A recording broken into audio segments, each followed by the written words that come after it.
जी अस्सलाम वालेकुम।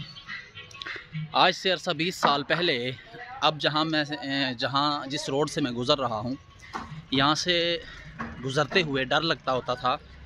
जंगल था और यहाँ से जाते हुए इस बात का भी डर लगता था कि कहीं कोई शख्स लूट ना ले।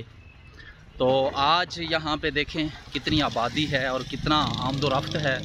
मैं देख के हैरान हुआ हूँ। और जहाँ पर मेरी पैदाइश हुई, जिस गली मोहल्ले घर में मैं पला बड़ा हूँ, वो देखा तो बहुत अच्छा फ़ील हुआ और बचपन की यादें ताज़ा हुई हैं। शुक्रिया खानगढ़ वालों, आपकी मोहब्बतों का भी और आपकी चाहतों का भी मैं तहे दिल से शुक्रिया अदा करता हूँ कि माशाल्लाह आपने इतना अच्छा इंतज़ाम किया और अपने शहर को आबाद किया। तो अभी मैं अपनी मंज़िल की तरफ रवाना हूँ। इंशाअल्लाह ताला बहुत जल्द पहुँचकर मैं आपके साथ शेयर करूँगा कि सफ़र मेरा कैसा रहा।